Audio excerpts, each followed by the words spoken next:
I am Donika. And I am Myra, and this is a Black Women Healing Podcast. A space to discuss mental wellness. A space to dive into soul care and vulnerability. Here, we will support you on your journey as you focus on your healing, while also giving you the work along the way.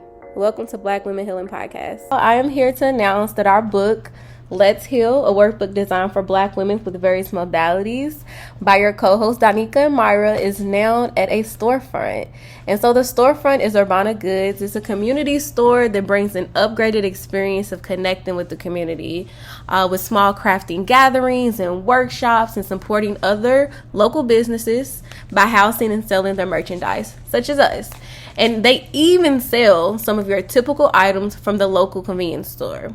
Like, y'all, I literally bought some body butter, hair products, and a cute purse, all from this store, just to give you a little example. So when you have some time, check out Urbana Goods. It's located in Gardena, California. The actual address is 1756 West El Segundo, Gardena, California, 90249. You can put it in your GPS, whatever you need to do, but go ahead and make your way there and check us out. Hey y'all, we're back with another episode of Black Women Healing Podcast, and we're trying something a little different today where we're going to actually release the video content. So you all will get to see us actually having these conversations. And Myra picked today's episode topic. Dan is calling me out. She did. She picked it. And so, Myra, what are we going to be talking about today? We're going to be talking about being in a relationship with someone that has a visual impairment.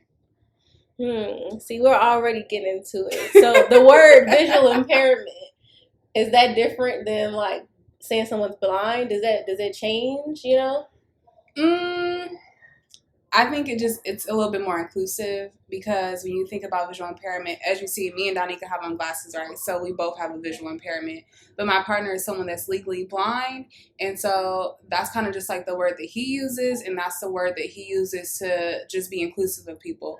But if we want to get down to the nitty gritty, he is legally blind. So what that means is he can't drive. But also when you see him on the street, you probably never think that he's blind, because he does not have a walking stick, because he's learned how to navigate life without it. And also he does not wear a blindfold when he competes, because he is an athlete. And oftentimes blind athletes do wear a mask when they compete over their eyes. They do? Yeah. Why? I don't know why, because I've never looked into it. But oftentimes when you see them compete, they will have on like an eye shield. Yeah. I'm wondering what that is about. So you just said visually impaired. That's like the term specifically that your partner uses. Yeah. But some people may or may not care as much. That's what I'm hearing. Yeah. Some people might not. Yeah. So when it comes to, can I say your boyfriend's name? Sure. So when it comes to Isaac's legally blindness, because that's what I'm thinking too, like there's so many different types of blindness, right? Or being visually impaired, meaning like some people can see like a shadow, some people can see light. Like what's Isaac's? Okay, so if I were to correct her and tell you like the technical version of it, visually impaired is an umbrella. So when you're thinking about like what you can see, it all has titles. So like, for example, I am nearsighted. That's my visual impairment. I cannot see far. I don't know what yours is. For Isaac, for example, his would be, he has juvenile retinoschisis, which means I believe on his left side, he doesn't have any peripheral vision. He doesn't have depth perception. I always get that word messed up.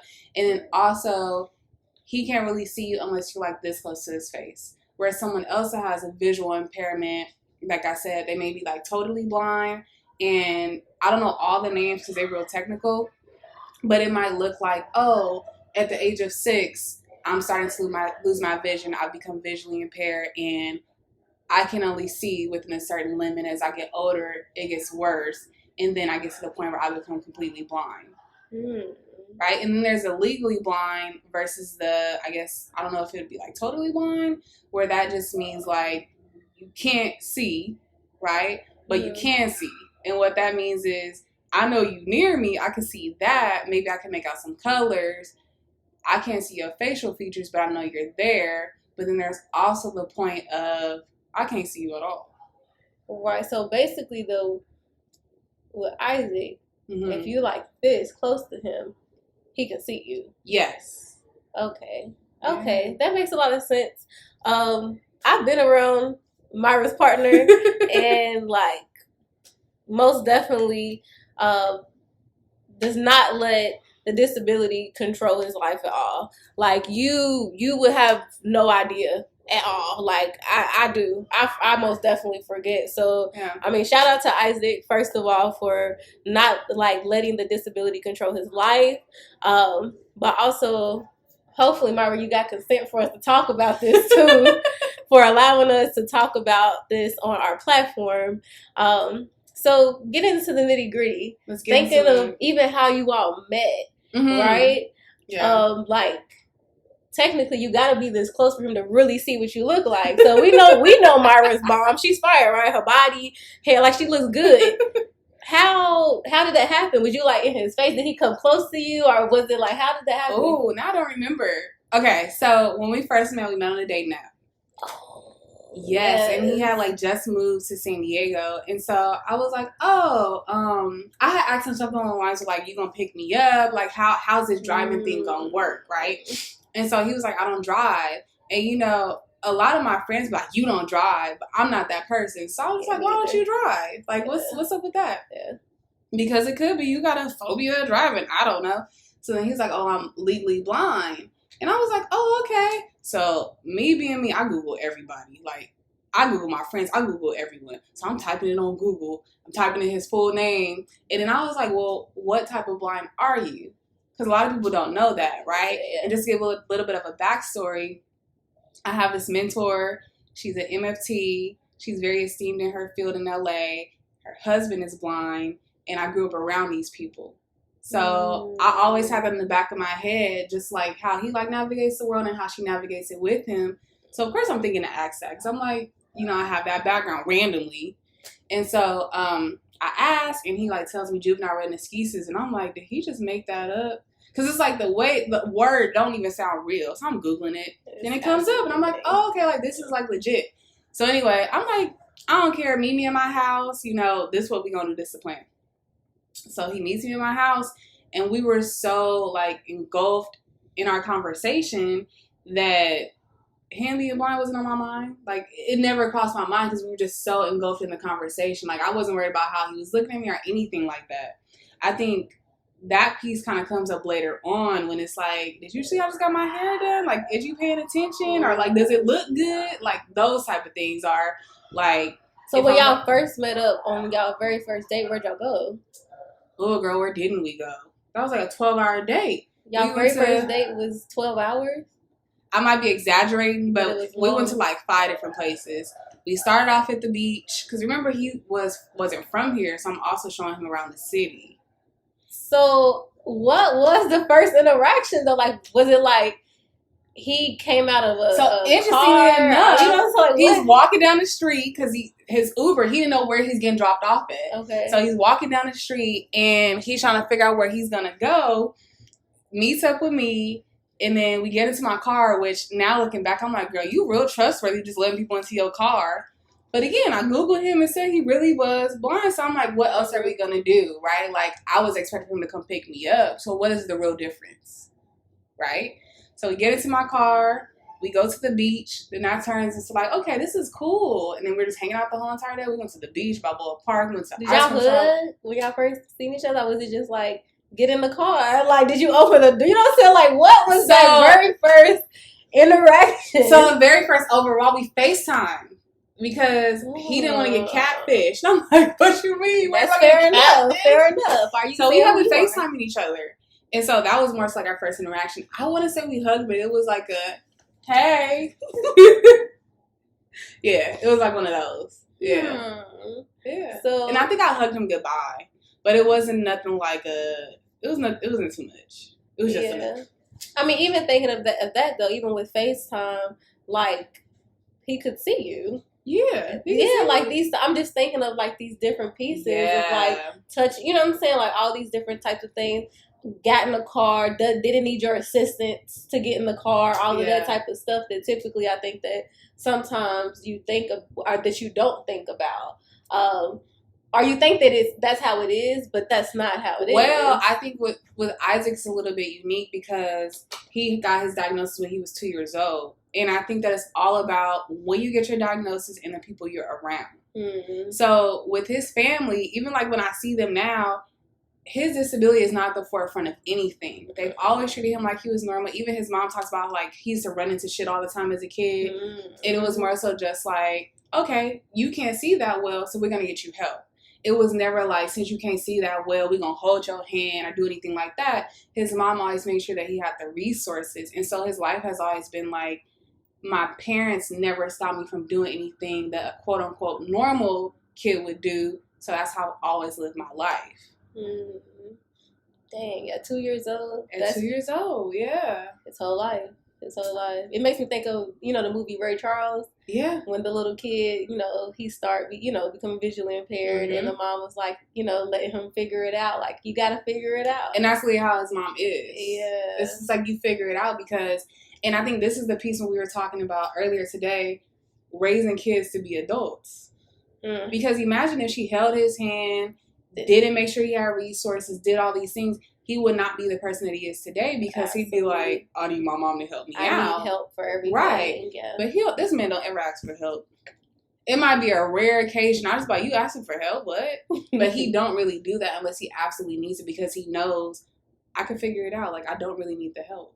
What if you offer it? Will he allow if you offer it? Or is this he accepts help, yeah. Okay. But I also, and sometimes I kind of fuck up here because I don't be thinking to offer help because I'm like, you do everything. Whereas sometimes I'm like, okay, as a partner, you should ask Myra. Yeah. And he's called me out, but sometimes I forget because I'm just so used to like, you navigate the road on your own. You are good. Look. You done moved all the way across the country by yourself. He has taken pictures of us. Like, bomb pictures. Like, no. Pictures on our page right now. Like, it was at our picnic. It was like our 2-year anniversary or something. And, like folks don't know. So I remember like one of my friends finding out like later, like that he was visually impaired. She's like, he was taking pictures of us. Our pictures look good. Like I'm telling you, like he does not let it hold him back at all. Yeah. But like you said, of the supportive, you still have to be mindful and you still can't offer it. Even if you're not visually impaired. We were talking about that today too, about people who do everything by themselves and they seem to have it, or even if they do have it all together, it doesn't mean that they don't get to be offered assistance, Yeah. Like but it's also a double-edged sword because when you think about it, when you think of someone who is the typical blind, they have a walking cane. Oh, yeah. And you can see it. Oh, my goodness. But if you think about with his situation, he has to tell you that he's blind. How do you think people treat a black man who is saying that they're blind, but you can't see it? I don't know. That's the hard part to navigate because it's almost like I'm fighting you for you to believe that I'm blind. Because, and this is why I oftentimes will correct people who be like, girl, I'm so blind, I can't see that. No, you're not. You are not blind. We need to keep in mind like the language that we use because you are actually not blind. And someone in his situation got to break down how he's blind and how that affects him and what he can see and blah, blah, blah, which he doesn't mind. But girl, I be getting irritated because it's just like, what are you asking for? If you're asking out of curiosity, okay. But if you just asking because you want him to really show that he is because you're so amazed by what he could do, that's an issue you got with yourself. Agreed. Because you don't need to be asking all that because you're just so amazed at what he does. It's called resources and family support. Yeah.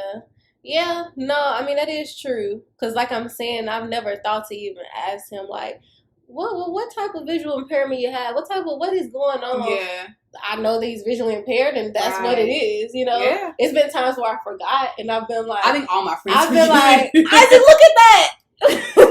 But you know what? He's never been like, girl, I can't see that. But it also makes me wonder deep down inside, does he ever go like, I can't see that and I wonder what they see? Yeah. Yeah. Well, I've caught myself afterwards because he doesn't say anything. He'll look and he'll laugh and everything and be in the moment. And so I've caught myself like moments later being like, dang, oh my goodness. Like, probably couldn't see that. You know what I'm saying? But with Isaac, one thing I learned is he feels the vibe. So if you're excited that you saw something, and even though he can't see it, if he feels how you feel about it, it's like this like sixth sense that he like has. If he feels how you feel about it, that's enough for him. Like he don't need to see That it. makes sense. Yeah. That makes sense. Yeah. But I mean, some understanding of what I'm hearing is kind of like the piece of do your own research. You don't have to. Why do I have to prove it to you? Exactly. You know? Yeah. Yeah. No, it's never been like that. But I can recognize how in the world, jobs and when you do meet new people and all that stuff, how it can seem. Yeah. But so we kind of just went through two different topics, but we talked about y'all first little interaction, and so I want to know, like, when it comes to this physical piece, right? Yeah. If it's, and this is most definitely intrusive, but I have to ask because it's on my mind. Sex. I know you was waiting for it. What about it? Like, what, you know what I'm saying? Like, I mean, it's closer, though, when you think of the fact that it's intimate. Yeah. So you all are a lot closer. Mm-hmm. So he knows what your body looks like. Yeah. He knows everything. When it's touching, everything is in the right places. It's not like, like, no. Your boob not on your neck. Like, hold on, what is that? It's not like that. Nah. Now that you said it, now it's like that question, it doesn't even matter because now I understand it more. But like you're saying, if you don't know the type of visual impairment, then you kind of go immediately to this. You can't see anything. Yeah. But I think it also goes to like, I think my interactions with folks who are blind, it makes me feel like, again, like they have like this sixth sense. Because, and what I mean by that is when we touch each other, it's like you feel more than the eyes can see. And what I mean by that is oftentimes you be close to your partner and like maybe y'all stare each other in the eye and like that's like y'all connecting in that way. Or maybe like your partner is like looking at your physical body naked and y'all are connecting in that way. But I feel like for him and I, when we just hug, it's like this other connection because he's able to feel what I feel, which is weird as fuck. But he can literally tell me how I'm feeling, what's going on with me. He knows how to make me feel good from hugging me in that way. And just intimacy, I feel like looks very different because you have to use your other senses to connect. Even like if I'm sad or something, I could like, I mean, he can't tell if I'm crying because I silent cry. Like I'm not. You have to be in your face to know. Right. Yeah. I silent cry, but it's like he'll be like, "Are you crying?" I'm like, "How the fuck do you know that?" Especially for like 6 feet from each other, he's maybe like, "Oh, I can tell like you're crying. Like what's going on?" And not for me talking or anything. It's just like he feels it. Yeah. Or if like I'm having a bad day and I don't say anything, he could be like, "Are you having a bad day? Like what's going on?" That energy, like that. But I feel like that's an intimate piece also, right? Because you can't see that in my face. You can't see that in my body, but you just know. Yeah, you can feel it. Yeah, it's just creepy. No, that's a beautiful. I mean, really, you all have reached like a different level of intimacy that a lot of people in relationships don't get to have. Yeah, and I think it has to be like that just because of, again, like the what is the word? Shit, him being blind. It's just there. Yeah. Okay. So you as a partner, yes, a supportive person, supportive partner, like how do you think you are supportive? That's a hard question because it's like the ways in which you would think you would typically support someone who's blind, like driving. He don't need me. Uber and Lyft exists, right? Like, so that makes me have to push myself and like think what ways am I supportive? So what that looks like is just providing a listening ear when he comes across, again, being a black man, not your typical type of blind, and having to navigate that, right? I feel like that's more so what it looks like. Being just a supportive person of navigating the world as a blind person living in a big city because he's from a small town. He's from a small town where his disability was not in his face, and now you're in a big city where it's in your face and people are asking you about it all the time and you're wanting to do certain things like play rugby, for example. And it's like, how do I navigate this? What do I do with this? Do I tell people? Do I not tell people? What does that look like? So I think for me, it's more so just being a supportive partner of like, I don't have this experience, but I'm willing to learn. I want to support you, whatever that looks like. Yeah. So I'm guessing like y'all do talk about those hard conversations, those days where it's just like, look, this has been draining, you know. Because, I mean, I have to live with it. It's not like like his mom doesn't live here, right? So I see him day in and day out. Then we have a child together. So it's also like navigating being by having a child. That's another piece. Let's get into it. Yeah, so, I mean, this was you all's first child together. Both of y'all's first child. Yeah. And so even before you got pregnant, was there a conversation of how you all were going to navigate that, or maybe not even wanting to get into that space because of the like unknown territories of it, you know? Yeah. Interestingly enough, one of the first things I told him when we first started dating was, I'm going to have your child. And he always be like, why? Are you sure? And I was like, because you have the qualities of a father. Because he's blind, I feel like he's so patient. Like, because you have to be patient. You want to take your time and, like, learn stuff. Those are not qualities that I have. I mean, I have them now. But I feel like when we first started dating, he forced me to be patient. He forced me to slow down. And I was very much like, nah, I don't want to do that. Like, I'm from LA. Like, we're always on the go. That's just ingrained in me. Yeah. But definitely. He had all these qualities where I was like, wow, you would make a good father. So you're going to be the father to my child. Like, I always told him that. And he always would just, like, laugh and be like, you okay? Does he want to be a dad, too? Yeah, he's always wanted to be a dad. 3 kids. That's what he wants. I don't know about that now, but yes. Y'all on the way. Y'all on the way. One down. Ugh. Yeah. But, yeah, I told him, yeah, I'm going to have your child. By the time I turn 28, I'm going to have your child. We're here now. I think that for him, trying to figure out, like, what that looks like to navigate, like, changing a diaper, what that looks like to, you know, just step in and make sure that his child is going outside and playing. Like, what does that look like? So I'm thankful that we live in an area where you can walk to anything. Right? And so, like, even, like, if we were to move somewhere, I'm always like, how can I make sure we live somewhere we can walk to anything safely? Accessibility, safety. Accessibility, yeah. Because you got to think about crossing the street. Yes. You got to think about being a Black person in America. Think about having a child with you. Those are 3 important things. So I was fine, but more so him trying to figure out, like, what does this look like? And I feel like he got it down pat. They homies. Yeah, so it hasn't been as many struggles. No. That's what I'm hearing. Mm-hmm. Any like people that you all have looked up to, regardless if it's relationships or individuals that have helped you all like navigate even being in partnerships together? No. No?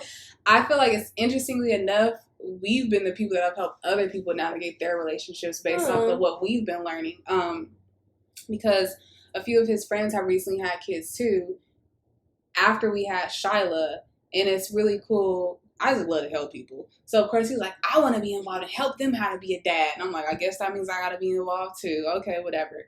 But I feel like one thing I do like about our relationship is now that we're past the phase of hating each other, because I feel like when you first have a child, you're going to hate each other at some point or not like each other because it's so stressful. But now that we're past that point and we figure out how to make time to reflect on things are a lot different in that we're able to be like, okay, this is what we did wrong. This is what we want to do right the next time. And even the other day, we were talking about like, okay, this next child, nobody's going to be involved. Next child.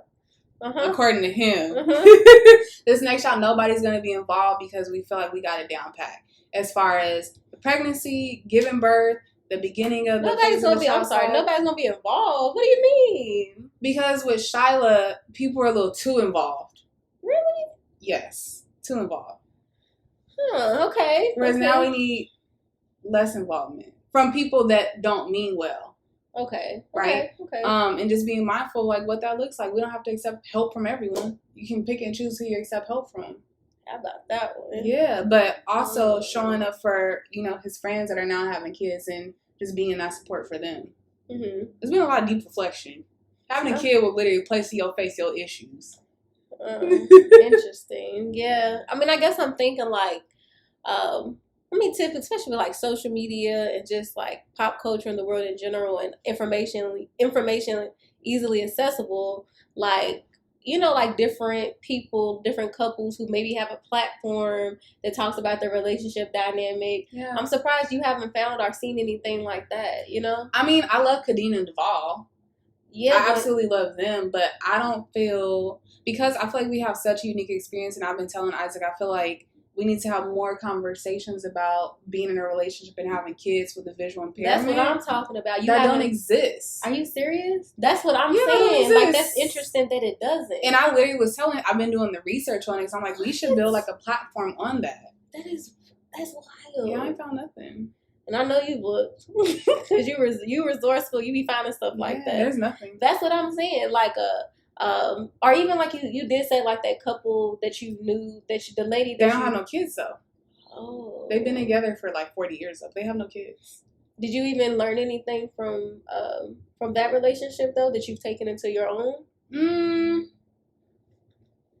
I mean, the main thing I would learn from them is keep God at the center of your relationship. Okay.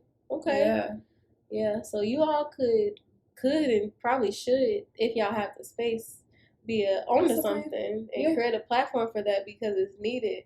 That's really sad, actually, that's not talked about. People just ain't talking about it, I mean, but there's people out there that exist that are in this, clearly. Yeah, I mean, it's taken us almost 2 years to talk about it. So, I mean, yeah, we could have talked about this while you was pregnant and everything. Like, even just thinking of, like, your body changing, too, and all of that different stuff that was going on. Yeah.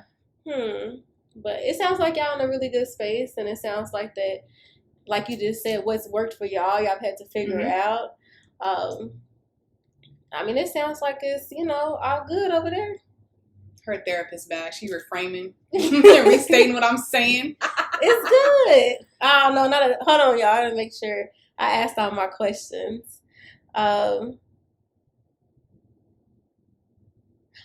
This is what I wanted to ask. What? So, okay, physical appearance. I talked about yours. Yeah. But what about his? Like, the way he dresses and the way, like, stuff that he's into, his interests. Like, what has it changed? Have you noticed, like, sometimes when he puts on, it's like, what do you have on? Like, what has that been like? So, something interesting enough, blind people be having the most swag. It is interesting. And what I mean by that is, like, his one friend I'm talking about who's, like, fully blind. This man is into all the Jordans, all the new styles. Blind people be fly as fuck. But anyway, with Isaac, it's interesting you ask that because he goes through phases of stuff. So when I first started dating him, he was an H&M man. So what that meant is he wore jeans and t-shirts. Like, that was his thing. Then he went through this phase. I introduced him to Leimert Park. All he wore was African clothes. And I'm like, what the heck? He changed his whole wardrobe, girl. He wore African clothes and flip-flops. Flip-flops? Not that shiggies. He was wearing the pants. You know, the loose, baggy pants? But, like, where the parachute down here? Yes. But African print. He was wearing that and tank tops. Girl, every day. With flip-flops. Every day. That was his thing. Now he's going through a phase of, Fabletics? Okay, yeah. That's all he wears. He has a subscription. What type of stuff is that? I don't really know. It's all, like, workout gear and, like, sweatsuits. So, but he got the short version, he got the long version, he got the mid-short version. And if y'all don't know, which y'all probably gonna end up seeing, he loves crop tops.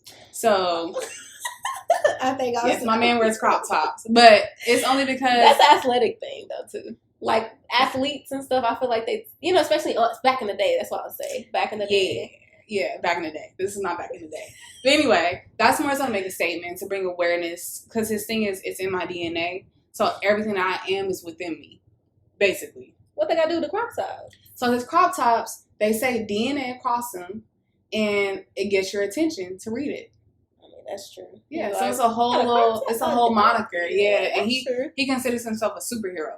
That's true. If he were a superhero, his superhero would open up his thing, like how Spider-Man does, or Superman. Is it Superman that opens up his thing? Girl, one of them rips their chest open. I don't know. It's not a Spider-Man suit. Okay, I'm making it up. It's a bodysuit. Because I be calling him Spider-Man too. Who opens that up? I could have sworn somebody did. Batman? No, both of them have bodysuits. It don't matter. But anyway, he wears it underneath when he competes. Yeah, you recognize it though, right? Somebody rips their shirt open. I don't know. I can't think. But okay, he rips his shirt open. He don't rip it open. The DNA, So, because he wears USA gear, because he competes for USA. So, it opens it up and he'll have the shirt underneath. And so, what's the brand again? It's in my DNA. It's in my DNA. Okay. So, he'll have on their stuff. Yeah, they want him to his wear stuff it. underneath. Then he'll turn. Yeah, that's what I'm talking about. Yeah. He's showing off his product. Yep. That's it.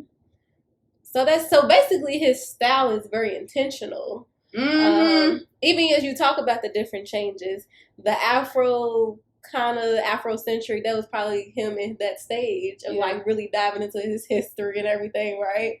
So not saying that's gone, but he's now moved through that level, and now he's into like. I'm curious to see what's next, because this man, it's always something new. You never know. So he got some style about himself. Girl. Not scared to try different things and not scared to be different. He's scared to try different food, but yeah. He's a French fry and chicken man. Oh, but he's been juicing lately. This man bought a juicer. Now he juices everything. Everything. Okay. That's the health piece, though, too, right? Randomly. He also eat a lot of candy. Let that man live. I think that's it. I feel like I was really interested in support, navigating how to be a parent, like how you all's relationship has been, the intimacy, the sexual intimacy connection. I feel like you talked about his support from his family when he was younger. What about how your family and friends have like been with him and supportive and open to him? How has that been? So we're around more friends and family, and one thing that I appreciate that most of my friends do is they're very descriptive with him, which I really appreciate that. So like, for example, oh, Isaac, hey, I'm over here to the left. I have on the red shirt. Straight ahead. I don't do that. That's okay. Some of my friends do it, not all of them. I get what you're saying. But oftentimes they'll do that. And I'm like, wow, like you really thought that out. Like one of my friends did that. My friend Geraldine did that. And I was like, wow, you're really thoughtful. Thank you. That is. And she was like, of course. Does he like that though? Because I don't think he's really like thinking of it in that way. Because it's just Isaac. He's just like vibing out with life, going with the flow. I'm sure he appreciates it. But of course, only I'm going to notice it. Because I nitpick everything. Like when it comes to how people like treat him, it's always going to be an issue with me if you do something I don't like to him. So if you do something I do like, I also pay attention to that too. It's like, okay, that was very sweet of you. That is. Very thoughtful, intentional, like you're saying, to be able to descriptive with the words. That's right. Or like, let me show you this. Yeah. Let me show you. I'll zoom it in for you to see. Like, I appreciate stuff like that. Very conscious. Instead of being like, over there.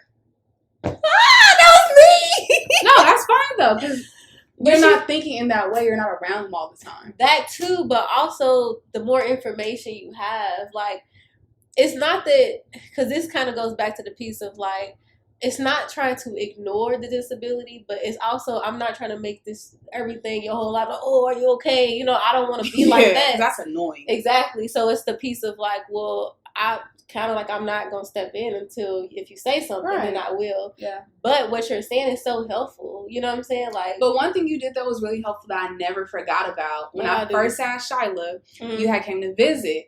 And she was like screaming in the back seat, and I'm driving, and we were really close to home. And you were like, if you pull over, I will drive. And I was like, oh, thank you. It's small stuff like that where it's just like, you know, my partner can't drive. But instead of you being like, I don't know, there's many other things you could say, but for you to be like, if you pull over, I will drive the rest of the way. Yeah. That meant a lot. Right? Because you didn't be like, oh my God, or whatever. There's a lot of different other things you could have said. Yeah. But you said that. Yeah. Well, I'm glad that was helpful. I didn't even think about it that deep in that way. But of course you're not. But for me, I remember that like clear as day. Yeah. Yeah. And trying to as much. I do try to drive as much as I can. I don't like to drive, but I know you drive a lot. Yeah. And so trying to take, I do that. But as far as like what Isaac hearing you say some of this stuff of like descriptive and, you know, just being a little bit more conscious, I think that is helpful to know. And I'm glad that your friends, some of your people already have been doing it. Yeah. So is there anything that you don't like, if you think of an example that you for sure like this friend was not, they can't, I don't know if I can hang with them, or they didn't accept my partner, or I haven't accepted my partner? Yeah. There was someone who, what happened? We were like going for a run, and I never forgot I was on the phone with them, and they had said something along the lines of like, how is he just going to go off and run by himself with his feet? What you mean, right? Like, I feel like that was like, all right, you need to think before you ask questions. That was stupid. And I don't call us so stupid, but that was just straight dumb. How is he going to run? Even you saying it like, what? So, The same way he runs for the USA.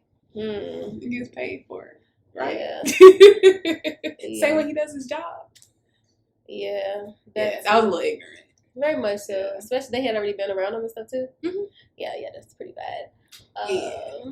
Yeah. Okay. I feel like I've gotten all my thoughts out. Do you have anything that you want to talk about, Ed? I guess the only thing would be just treat people who have visual impairments like they normal people, and don't say you blind because you can't see and you need glasses to see. Oh, because that's discrediting the people that actually are blind, right? Like I feel like it's oftentimes I hear it at least once a week. I'm so blind, girl. You know I can't see over there. I hear that all the time, and it's just like, no, you're not, baby girl. You know what? Which wise, I don't think I really say that at all. I just be like, I can't see that good. I think I'll say like, without my glasses, I really can't see that good, you know? Yeah. But I don't think I've said that. I've also had people who, like, I've told them that Isaac is blind, and they be like, me too. I'll just be like, nah, you not. You don't get it. Ooh. Yeah.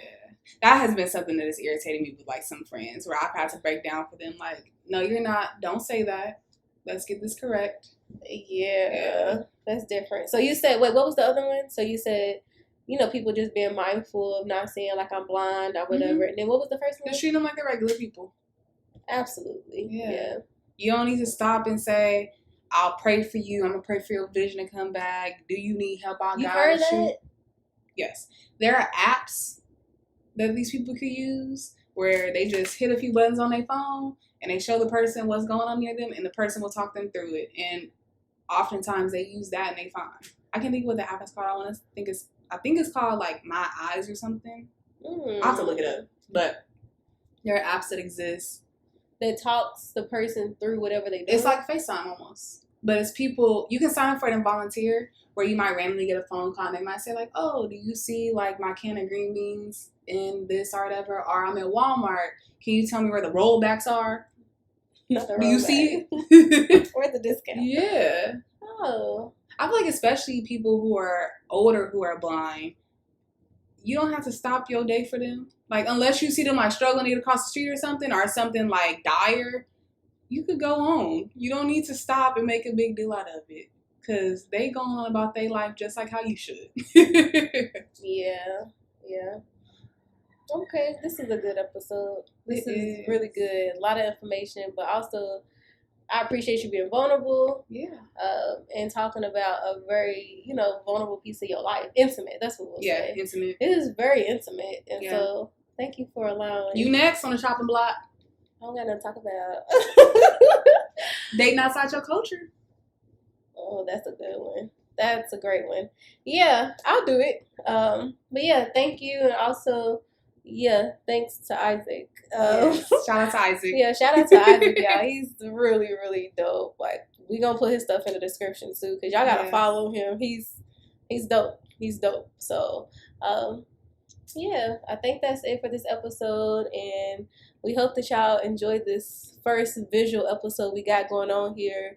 Give us some feedback. Let us know if you like it. Let us know if you want to see more, and we'll continue connecting. Yes. Bye.